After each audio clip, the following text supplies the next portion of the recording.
Apa yang sedang dilakukan oleh orang-orang yang telah meninggal saat ini? Kebenaran Alkitab yang menakjubkan. Pernahkah Anda berhenti sejenak dan bertanya apa yang sebenarnya terjadi pada orang-orang yang telah meninggal? Mungkin itu adalah seseorang yang sangat Anda kasihi. Nenek Anda, orang tua, saudara kandung, atau sahabat dekat. Di manakah mereka sekarang? Apa yang sedang mereka lakukan pada saat ini? Apakah mereka benar? Benar sudah tiada, atau berada di tempat lain? Mungkin sedang memperhatikan, kita mendoakan kita atau menunggu sesuatu-sesuatu yang jauh lebih besar dari apapun yang bisa kita bayangkan. Pertanyaan-pertanyaan ini telah bergema di hati manusia selama beberapa generasi, dan jawabannya bukan hanya bersifat pribadi, tetapi juga sangat penting. Kematian adalah salah satu topik yang kebanyakan orang enggan bicarakan.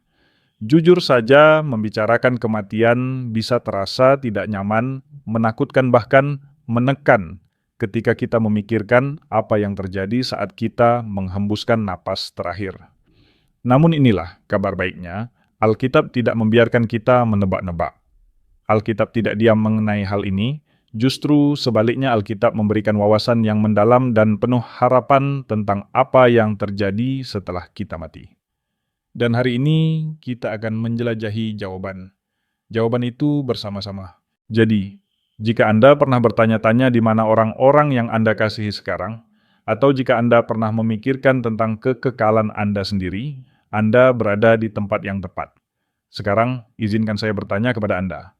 Pernahkah Anda menghadiri pemakaman di mana seseorang berkata dia sekarang berada di tempat yang lebih baik? Atau mungkin Anda pernah mendengar ungkapan seperti dia beristirahat dengan damai atau dia bersama para malaikat. Tetapi pernahkah Anda berhenti dan bertanya dari mana kita tahu itu semua? Apa sebenarnya arti berada di tempat yang lebih baik? Apakah itu hanya kata-kata, penghiburan yang kita ucapkan, atau ada dasar yang kokoh untuk kepercayaan tersebut? Itulah yang akan kita bahas hari ini. Inilah kenyataannya. Apa yang kita percayai tentang kematian membentuk cara kita menjalani hidup. Ini menentukan apakah kita hidup dalam ketakutan terhadap hal yang tidak diketahui atau hidup dengan harapan dan tujuan. Dan jangan salah, ini bukan sekadar diskusi teologis yang abstrak. Ini tentang Anda, tentang saya, dan tentang semua orang yang kita kasihi. Ini tentang kekekalan. Jadi duduklah dengan tenang, tarik napas dalam-dalam, dan mari kita membuka firman Tuhan bersama-sama. Pada akhir pembahasan ini, saya percaya Anda bukan hanya akan memiliki pemahaman yang lebih jelas tentang apa yang terjadi setelah kematian, tetapi juga akan merasakan pembaruan harapan dan kedamaian tentang apa yang menanti di depan. Perjalanan ini akan menantang Anda, menginspirasi Anda, dan mungkin bahkan mengubah cara Anda memandang hidup dan masa depan Anda. Apakah Anda siap? Mari kita mulai. Bagian 1 perspektif Alkitab tentang kematian. Pertama, hakikat kematian dalam kitab suci Mari. Kita mulai dengan melihat apa sebenarnya kematian menurut Alkitab. Kematian bukan sekadar akhir dari tubuh fisik. Ini jauh lebih dalam. Dari bentuknya yang paling sederhana, kematian adalah pemisahan. Ketika kita membaca Kejadian 2 ayat 7, kita diingatkan bagaimana kehidupan dimulai Tuhan. Allah membentuk manusia dari debu tanah dan menghembuskan napas kehidupan ke dalam hidungnya. Dan manusia itu menjadi makhluk hidup. Napas kehidupan itu adalah roh yang menjadikan kita siapa diri kita. Tanpanya tubuh hanyalah debu. Ketika seseorang meninggal, Alkitab memberitahukan bahwa napas itu, roh itu kembali kepada Allah yang memberikannya. Pengkhotbah 12 ayat 7 menjelaskannya dengan indah. Debu kembali ke tanah seperti semula, dan roh kembali kepada Allah yang mengaruniakannya. Jadi dalam arti yang sangat nyata, kematian adalah pemisahan antara tubuh dan roh. Tubuh fisik kembali ke bumi, sementara roh melanjutkan ke realitas yang baru. Namun disinilah hal itu menjadi semakin menarik. Alkitab juga berbicara tentang kematian rohani. Ini bukan tentang tubuh yang mati, tetapi tentang keterpisahan dari Allah. Efesus 2 ayat 1 menggambarkan manusia sebagai mati karena pelanggaran dan dosa sebelum mereka mengenal Kristus. Jadi, ada kematian fisik dan ada juga kematian rohani. Dan yang terakhir ini jauh lebih serius karena berkaitan dengan tujuan kekal kita. Kedua, memahami finalitas kematian. Sekarang mari kita berbicara tentang kenyataan kematian. Jika Anda pernah kehilangan seseorang yang dekat dengan Anda tahu betapa finalnya hal itu terasa. Ibrani 9 ayat 27 menjelaskannya dengan jelas. Manusia ditetapkan untuk mati satu kali. Dan sesudah itu dihakimi. Tidak ada reinkarnasi. Tidak ada kembali. Untuk kesempatan kedua, tidak ada pengulangan. Kematian adalah satu. Satunya hal yang pasti akan dihadapi setiap orang, dan itu terjadi satu kali saja. Itulah sebabnya sangat penting untuk memahami apa yang terjadi setelahnya. Alkitab sering menggambarkan kematian sebagai tidur. Misalnya dalam Yohanes 11 ayat 11, Yesus berkata tentang Lazarus, sahabat kita. Lazarus telah tertidur, tetapi aku pergi ke sana untuk membangunkannya. Rasul Paulus juga menggunakan gambaran ini dalam 1 Tesalonika 4 ayat 13. Ketika ia menulis, saudara-saudara kami, tidak mau kamu tidak mengetahui tentang mereka yang telah meninggal, supaya kamu jangan berduka cita seperti orang-orang lain yang tidak mempunyai pengharapan. Namun, jangan salah paham. Tidur dalam Alkitab tidak berarti ketidaksadaran. Bukan berarti orang berada dalam semacam koma jiwa. Sebaliknya, istilah ini menekankan sifat sementara dari kematian bagi mereka yang ada di dalam Kristus. Sama seperti tidur berakhir dengan terbangun, demikian pula kematian akan berakhir dengan kebangkitan. Ketiga, apa yang terjadi segera setelah kematian? Sekarang mungkin Anda bertanya apa yang terjadi tepat setelah seseorang meninggal. Apakah mereka langsung ke surga atau neraka? Ataukah mereka masuk ke semacam ruang penantian? Mari kita lihat apa yang Yesus katakan dalam Lukas 16 ayat 19 sampai 31, kisah tentang orang kaya dan Lazarus.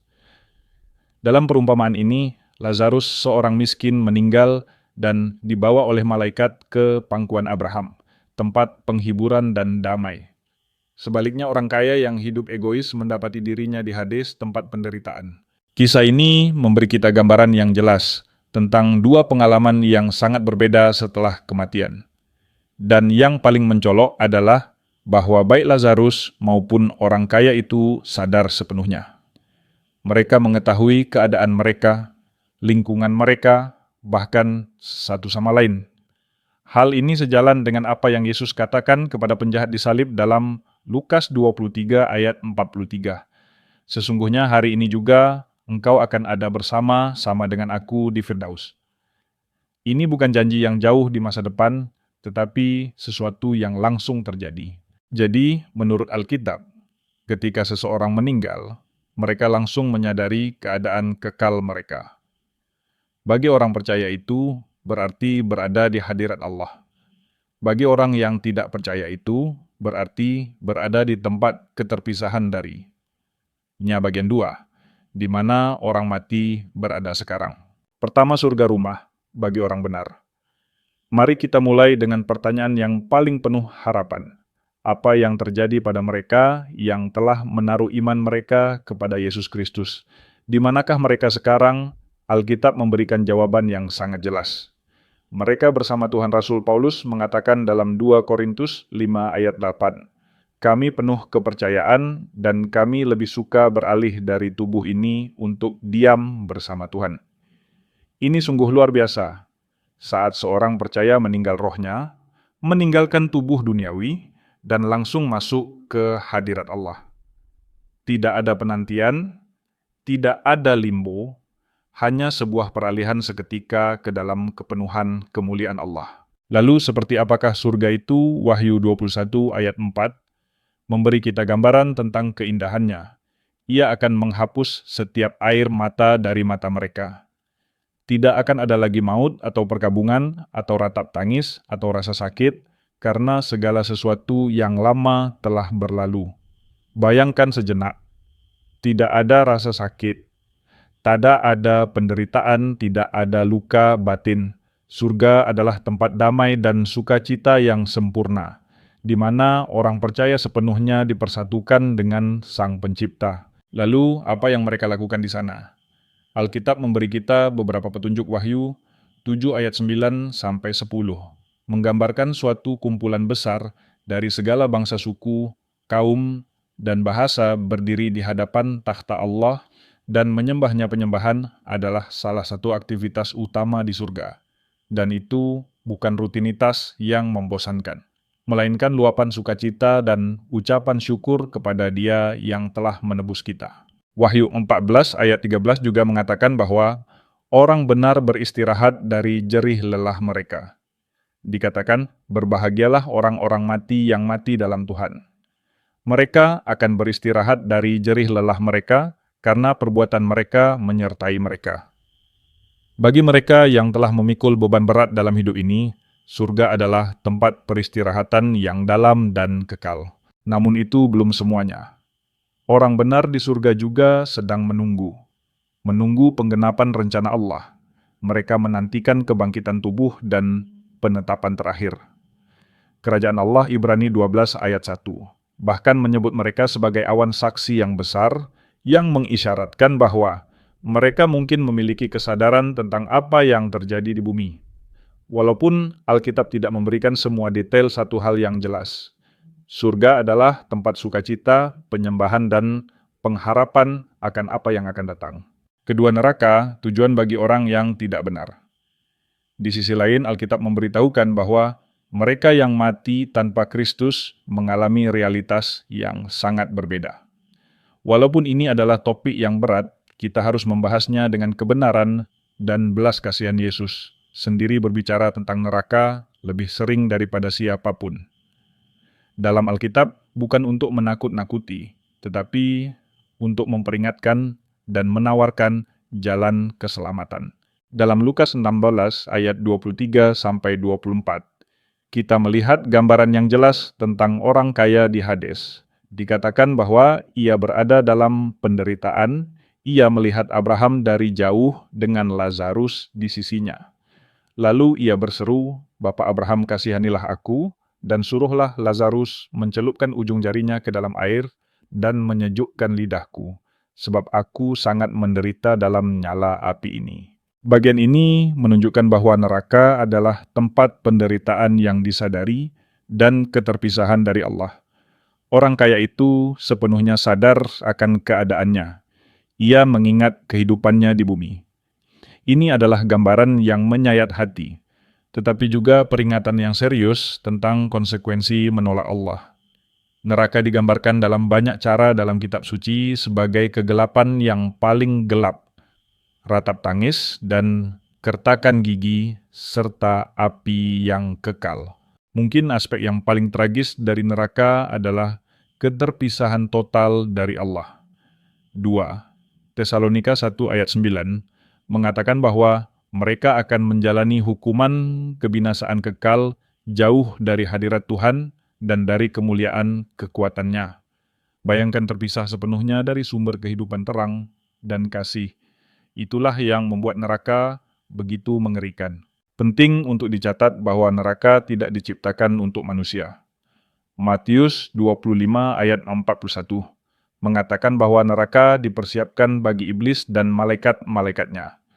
Namun mereka yang menolak anugerah keselamatan Allah memilih dengan keputusan mereka sendiri untuk berbagi keterpisahan kekal itu. Inilah sebabnya Injil disebut kabar baik, karena Yesus datang untuk menyelamatkan kita dari nasib tersebut. Ketiga keadaan, peralihan antara kematian dan penghakiman terakhir. Sekarang muncul pertanyaan lain yang sering diajukan. Apa yang terjadi di antara kematian dan penghakiman terakhir?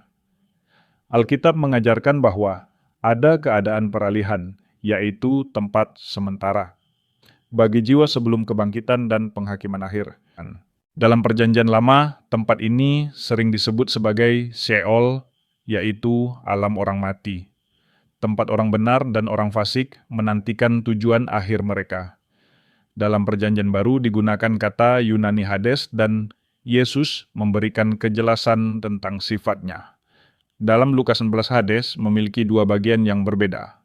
Satu tempat penghiburan yang disebut pangkuan Abraham atau Firdaus, dan satu tempat penderitaan. Orang benar berada bersama Allah sementara orang fasik mengalami kesengsaraan.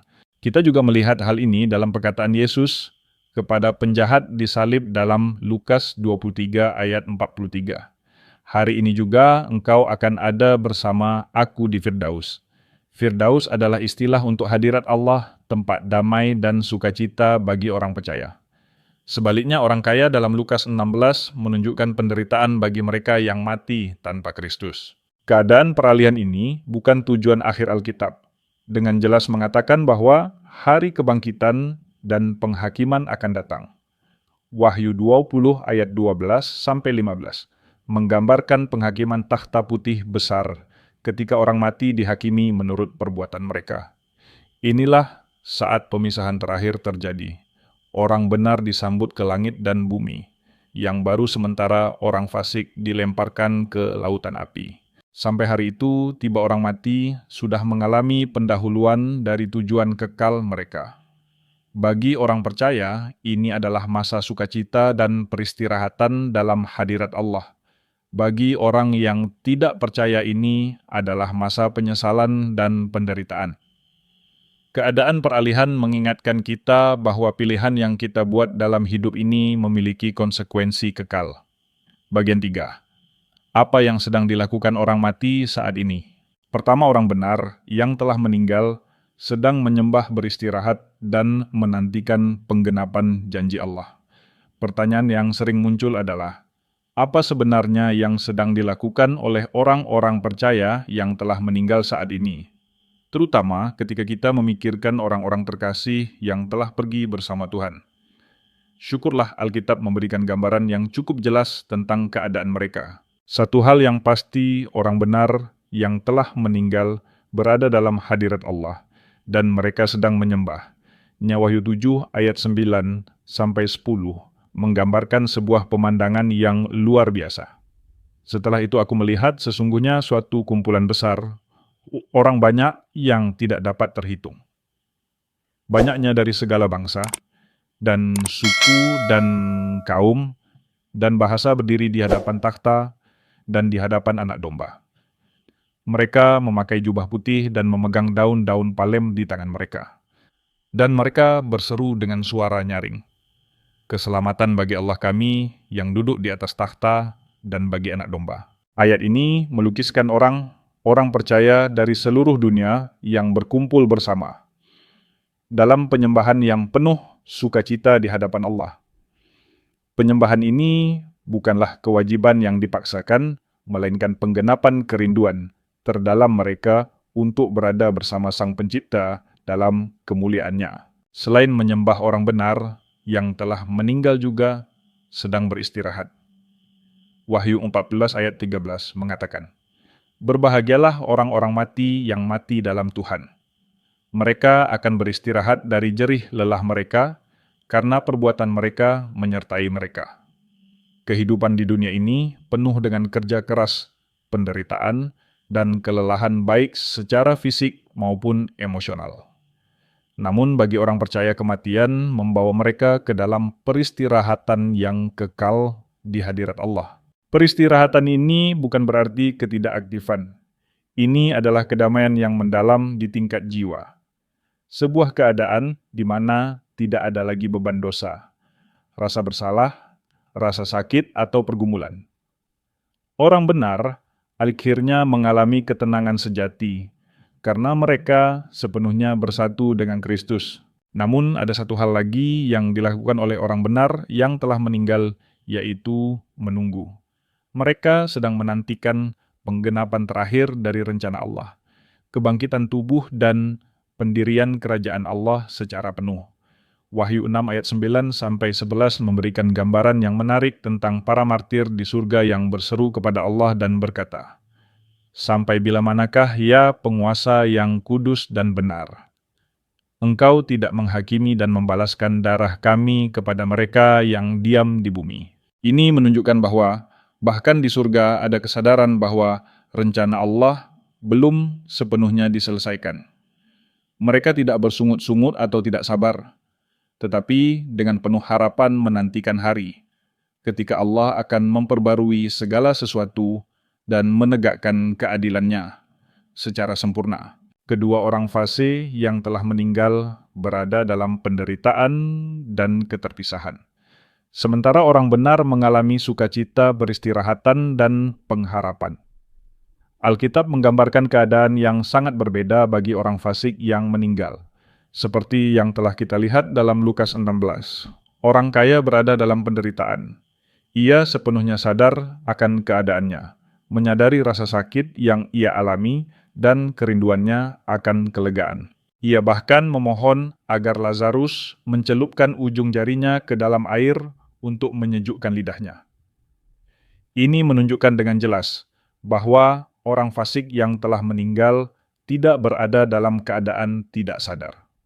Mereka menyadari keterpisahan mereka dari Allah dan konsekuensi dari pilihan hidup mereka. Yang lebih menyedihkan lagi adalah kenyataan bahwa tidak ada jalan untuk berpindah dari tempat penderitaan ke tempat penghiburan. Dalam Lukas 16 ayat 26, Abraham berkata kepada orang kaya itu, "Di antara kami dan engkau terbentang jurang yang tak terseberangi, supaya mereka yang mau pergi dari sini kepadamu tidak dapat, demikian pula mereka yang dari situ tidak dapat menyeberang kepada kami." Ini menegaskan sifat permanen dari keadaan tersebut. Setelah seseorang meninggal, tujuan kekalnya telah ditetapkan. Sambil menantikan penghakiman terakhir, orang fasik mengalami penderitaan, penyesalan, dan keterpisahan dari Allah. 2 Petrus 2 ayat 9 mengatakan bahwa Tuhan tahu menyelamatkan orang saleh dari pencobaan dan menahan orang fasik untuk dihukum pada hari penghakiman. Ketiga, apakah orang mati dapat berkomunikasi atau memengaruhi orang hidup? Pertanyaan lain yang sering diajukan adalah, apakah orang mati dapat berkomunikasi dengan kita atau memengaruhi kehidupan kita? Banyak budaya dan tradisi percaya bahwa roh orang mati masih berkeliaran atau berhubungan dengan orang hidup. Namun, Alkitab sangat jelas dalam hal ini. Pertama, Alkitab dengan tegas melarang upaya untuk berkomunikasi dengan orang mati. Ulangan 18 ayat 10-12 menyatakan bahwa siapapun yang meminta petunjuk kepada arwah atau roh-roh adalah kekejian bagi Tuhan Allah. Melarang segala bentuk pemanggilan arwah, karena hal itu berbahaya dan membuka pintu bagi penipuan rohani. Kita melihat contoh hal ini dalam 1 Samuel 28, ketika Raja Saul meminta seorang pemanggil arwah untuk memanggil roh Samuel. Tindakan ini merupakan pelanggaran langsung terhadap perintah Allah dan akhirnya membawa kehancuran bagi Saul. Alkitab juga mengajarkan bahwa orang mati tidak lagi terlibat dalam urusan dunia ini. Pengkhotbah 9 ayat 5-6 mengatakan bahwa orang mati tidak tahu apa-apa lagi dan tidak lagi memiliki bagian dalam segala sesuatu yang terjadi di bawah matahari. Daripada mencari jawaban dari orang mati, Alkitab memanggil kita untuk mencari Allah saja sebagai sumber penghiburan dan hikmat. Yesaya 8 ayat 19 berkata, "Bukankah suatu bangsa patut meminta petunjuk kepada Allahnya? Tuhan adalah satu, satunya sumber kebenaran dan damai sejati." Bagian 4. Kebangkitan dan penghakiman terakhir. Pertama, kebangkitan yang akan datang. Walaupun orang benar dan orang fasik saat ini sedang mengalami keadaan peralihan, Alkitab dengan jelas menyatakan bahwa kisah manusia tidak berakhir di sana. Akan datang suatu hari kebangkitan di mana setiap orang tanpa kecuali akan bangkit dari kematian dan jiwa mereka akan dipersatukan kembali dengan tubuh mereka. Yesus sendiri berbicara tentang hal ini dalam Yohanes 5 ayat 28-29. Jangan heran akan hal itu, sebab saatnya akan tiba, bahwa semua orang yang ada di dalam kubur akan mendengar suaranya, dan keluar mereka yang telah berbuat baik akan bangkit untuk hidup, dan mereka yang telah berbuat jahat akan bangkit untuk dihukum. Kebangkitan ini bersifat universal. Tidak ada seorang pun yang dikecualikan, baik orang benar maupun orang fasik, semuanya akan dibangkitkan. Bagi orang percaya ini adalah pengharapan yang sangat mulia. Rasul Paulus menjelaskannya dalam 1 Korintus 15 ayat 42 sampai 44. Tubuh yang ditaburkan dalam kebinasaan akan dibangkitkan dalam ketidakbinasaan. Tubuh yang ditaburkan dalam kehinaan akan dibangkitkan dalam kemuliaan. Tubuh yang ditaburkan dalam kelemahan akan dibangkitkan dalam kekuatan. Yang ditaburkan adalah tubuh jasmani, yang dibangkitkan adalah tubuh rohani. Tubuh kemuliaan ini akan sepenuhnya bebas dari rasa sakit, penyakit, dan kematian. Tubuh ini akan sempurna dan sepenuhnya sesuai untuk kehidupan kekal bersama Allah. Tidak ada lagi keterbatasan, tidak ada lagi penderitaan, tidak ada lagi ketakutan akan kematian. Bagi orang percaya, kebangkitan adalah pemulihan yang sempurna dari apa yang telah rusak oleh dosa. Namun bagi orang fasik, kebangkitan membawa kenyataan yang berbeda. Tubuh mereka juga akan dibangkitkan, tetapi untuk menghadapi keterpisahan kekal dari Allah. Inilah sebabnya, mengapa keputusan yang kita buat dalam hidup ini sangat menentukan, karena konsekuensinya bersifat kekal. Kedua, penghakiman takhta putih besar. Setelah kebangkitan akan datang penghakiman terakhir. Wahyu 20 ayat 11 sampai 15 memberikan gambaran yang sangat serius dan menggetarkan tentang peristiwa ini. Yohanes menulis bahwa ia melihat suatu takhta putih besar dan dia yang duduk di atasnya. Orang-orang mati besar dan kecil berdiri di hadapan takhta dan kitab-kitab dibuka. Lalu dibuka juga sebuah kitab lain, yaitu kitab kehidupan. Orang-orang mati dihakimi menurut perbuatan mereka berdasarkan apa yang tertulis di dalam kitab-kitab itu. Penghakiman ini adalah perhitungan terakhir. Tidak ada satupun yang tersembunyi dari hadirat Allah. Setiap pikiran, perkataan, dan perbuatan akan dinyatakan dengan jelas. Kitab-kitab itu melambangkan catatan hidup setiap manusia. Namun ada satu kitab yang sangat menentukan, yaitu kitab kehidupan yang berisi nama mereka yang telah menaruh iman kepada Yesus Kristus. Wahyu 20 ayat 15 menyatakan bahwa siapapun yang namanya tidak tertulis dalam kitab kehidupan akan dilemparkan ke dalam lautan api. Inilah keterpisahan kekal dari Allah. Bagi orang percaya, penghakiman ini bukanlah sesuatu yang menakutkan. Roma 8 ayat 1 menegaskan bahwa tidak ada penghukuman bagi mereka yang ada di dalam Kristus. Yesus dosa mereka telah diampuni, dan keselamatan mereka telah dipastikan. Penghakiman terakhir adalah pernyataan sempurna dari keadilan dan kasih karunia Allah.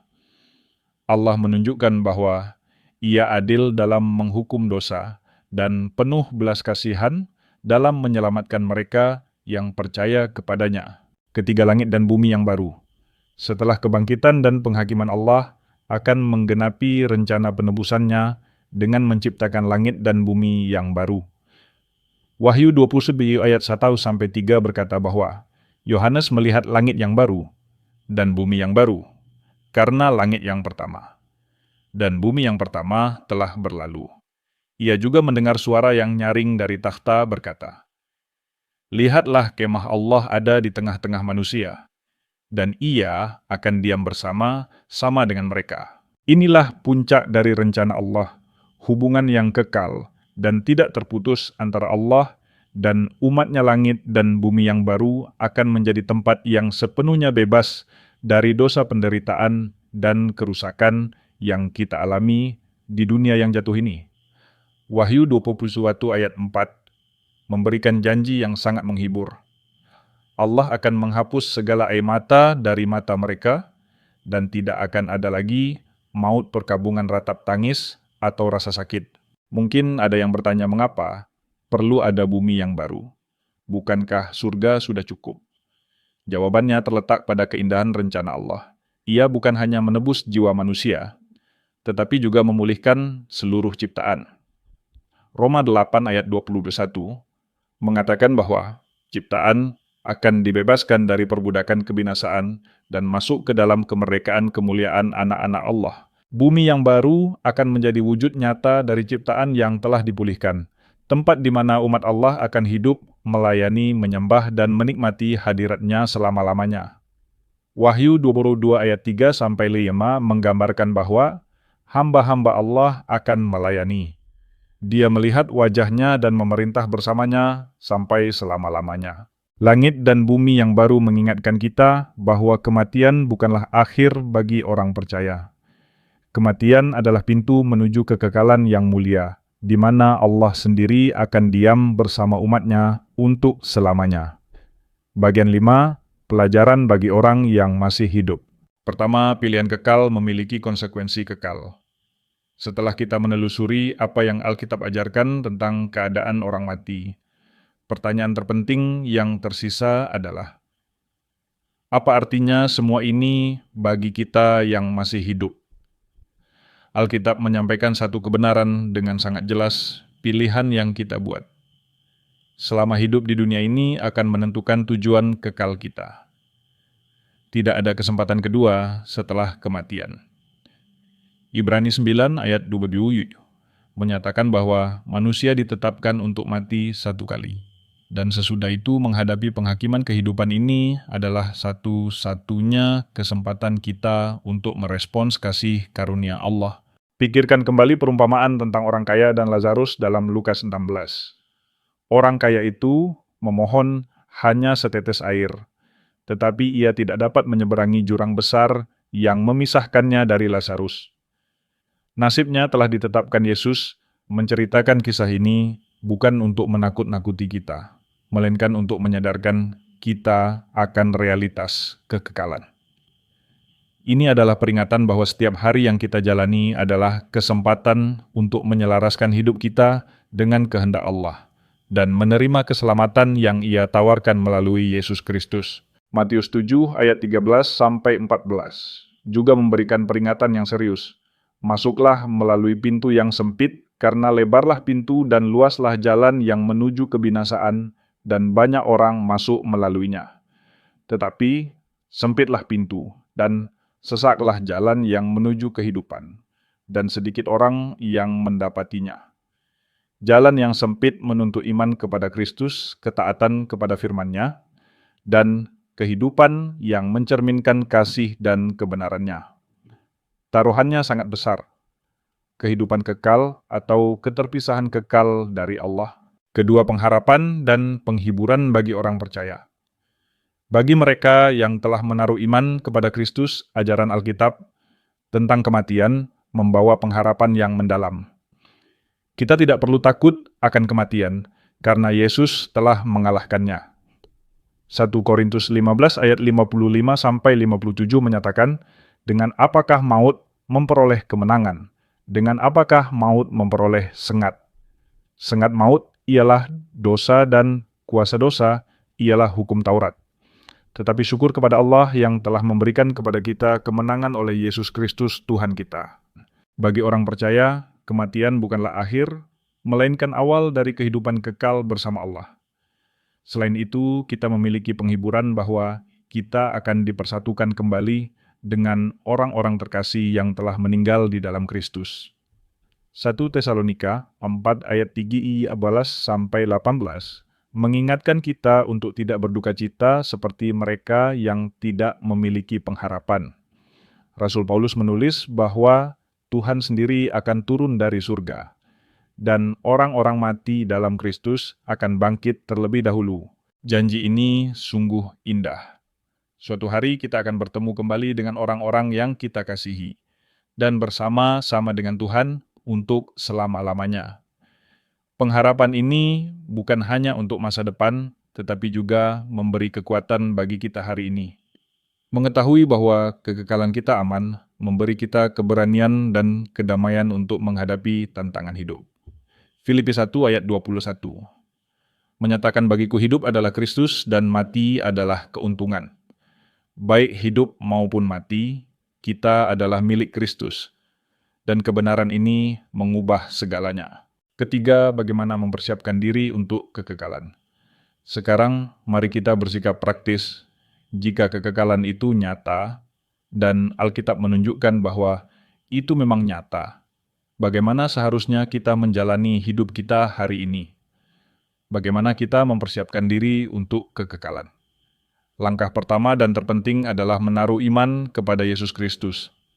Yohanes 3 ayat 16 mengatakan bahwa karena begitu besar kasih Allah akan dunia ini, sehingga Ia mengaruniakan anaknya yang tunggal, supaya setiap orang yang percaya kepadanya tidak binasa melainkan beroleh hidup yang kekal. Keselamatan adalah anugerah, bukan hasil usaha kita sendiri. Efesus 2 ayat 8-9 mengingatkan kita bahwa kita diselamatkan oleh kasih karunia melalui iman, dan itu bukan berasal dari diri kita sendiri. Itu adalah pemberian Allah. Namun keselamatan hanyalah permulaan, mempersiapkan diri untuk kekekalan juga, berarti menjalani hidup yang berkenan kepada Allah. Mika 6 ayat 8 memberikan pedoman yang jelas berlaku adil, mencintai kesetiaan, dan hidup dengan rendah hati di hadapan Allah. Ini berarti mengasihi Allah dengan segenap hati, jiwa, pikiran, dan kekuatan kita, serta mengasihi sesama seperti diri kita sendiri. Ini berarti menggunakan waktu, talenta, dan sumber daya kita untuk memajukan kerajaan Allah. Terakhir, mempersiapkan diri untuk kekekalan, berarti menjaga pandangan kita, tetap tertuju pada pengharapan yang ada di depan.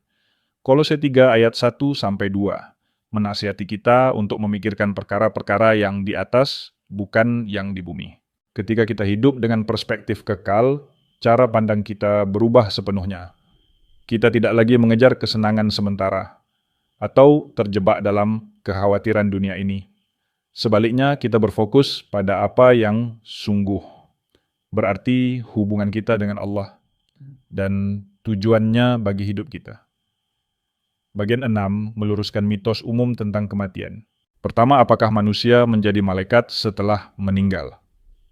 Mari kita mulai dengan kesalahpahaman yang sangat umum. Banyak orang berkata bahwa ketika seseorang meninggal, surga mendapatkan satu malaikat lagi. Namun, apakah itu benar menurut Alkitab? Jawabannya adalah tidak. Manusia dan malaikat adalah dua ciptaan yang berbeda. Malaikat bukanlah manusia yang telah meninggal, dan manusia tidak berubah menjadi malaikat. Ibrani 1 ayat 14 menjelaskan bahwa malaikat adalah roh yang melayani yang diutus untuk melayani mereka yang akan menerima keselamatan. Mereka adalah pelayan Allah yang memiliki peran khusus dalam rencananya. Ketika orang percaya meninggal, mereka tidak kehilangan identitas mereka sebagai manusia. Sebaliknya, mereka tetap manusia, tetapi dalam keadaan yang dimuliakan. 1 Korintus 15 ayat 42-44 menjelaskan bahwa tubuh kita akan dibangkitkan dalam keadaan yang tidak dapat binasa, penuh kemuliaan dan penuh kuasa. Kita akan menjadi serupa dengan Kristus, tetapi kita tidak akan berubah menjadi makhluk lain. Kita tetap manusia yang ditebus dan dimuliakan. Kedua, apakah ada kesempatan kedua setelah kematian? Mitos lain yang sering dipercaya adalah bahwa setelah kematian seseorang masih memiliki kesempatan kedua untuk bertobat dan berbalik kepada Allah. Namun, Alkitab dengan tegas menyatakan bahwa kehidupan ini adalah satu-satunya kesempatan kita untuk memilih Kristus. Ibrani 9 ayat 27 menyatakan bahwa manusia ditetapkan untuk mati satu kali. Dan sesudah itu menghadapi penghakiman. Tidak ada kesempatan kedua. Tidak ada penyucian setelah kematian. Tidak ada reinkarnasi. Keputusan yang kita buat selama hidup di dunia ini menentukan tujuan kekal kita. Itulah sebabnya Injil sangat mendesak. 2 Korintus 6 ayat 2 berkata, "Sekaranglah waktu perkenanan itu. Sekaranglah hari keselamatan, tidak seorang pun dari kita dijamin akan memiliki hari esok." Ketiga, kebenaran tentang api penyucian. Terakhir, mari kita membahas konsep api penyucian atau purgatorium, yaitu gagasan bahwa ada tempat sementara di mana jiwa-jiwa disucikan sebelum masuk ke surga. Walaupun kepercayaan ini ada dalam beberapa tradisi keagamaan, Alkitab tidak mendukung ajaran tersebut. Alkitab mengajarkan bahwa pengorbanan Yesus di kayu salib sudah sepenuhnya cukup untuk menyucikan kita dari segala dosa. Ibrani 10 ayat 14 mengatakan bahwa oleh satu korban saja, Ia telah menyempurnakan untuk selama-lamanya mereka yang dikuduskan. Ketika kita menaruh iman kepada Kristus, kita dibenarkan sepenuhnya di hadapan Allah. Tidak diperlukan proses penyucian tambahan setelah kematian. Keselamatan bukanlah proses yang berlanjut setelah kematian. Keselamatan adalah tindakan Allah yang sempurna dan tuntas melalui karya Kristus. Oleh karena itu, orang percaya dapat memiliki kepastian penuh bahwa ketika mereka meninggal, mereka langsung masuk ke hadirat Allah tanpa perantara atau penundaan apapun. Mitos tentang kematian seringkali muncul dari keinginan manusia untuk merasa lebih nyaman atau memiliki harapan tanpa pertobatan sejati. Namun, Alkitab memanggil kita untuk mendasarkan iman kita pada kebenaran, bukan pada tradisi atau perasaan. Dengan memahami apa yang benar, kita dapat hidup dengan kepastian dan damai. Bagian 7, penutup ajakan untuk hidup dengan tujuan. Saat kita tiba di akhir pembahasan ini, marilah kita berhenti sejenak dan merenungkan apa yang telah kita pelajari. Pertanyaan tentang apa yang terjadi setelah kematian adalah salah satu pertanyaan paling besar dalam hidup manusia. Dan Alkitab memberikan jawaban yang sekaligus menggugah dan penuh pengharapan. Bagi orang benar, kematian bukanlah akhir, melainkan awal yang mulia. Sebuah permulaan menuju kehidupan kekal dalam hadirat Allah yang penuh damai dan sukacita. Namun bagi orang fasik, kematian adalah awal dari keterpisahan yang tragis dari Allah. Apapun posisi Anda saat ini, kabar baiknya adalah masih ada waktu untuk memilih Kristus dan memastikan tujuan kekal Anda hidup ini singkat, tetapi kekekalan adalah selamanya. Oleh karena itu, apa yang kita percayai tentang kekekalan seharusnya membentuk cara kita hidup hari ini. Jika Anda adalah seorang percaya, biarlah kebenaran ini mengisi hati Anda dengan pengharapan dan mendorong Anda untuk hidup dengan setia, mencerminkan kasih dan kebenaran Allah dalam setiap aspek hidup Anda. Jika Anda masih ragu tentang kekekalan Anda, saya mendorong Anda untuk mencari Allah dengan sungguh-sungguh. Bukalah firman-Nya dan percayalah pada kuasa keselamatan Yesus Kristus. Tidak ada keputusan yang lebih penting daripada keputusan tentang di mana Anda akan menghabiskan kekekalan Anda. Yesus telah membuka jalan melalui pengorbanannya, dan undangan itu masih terbuka bagi siapa saja yang mau datang kepadanya. Hidup dengan perspektif kekal mengubah segalanya. Kita tidak lagi hidup hanya untuk kepentingan sementara atau kesenangan duniawi.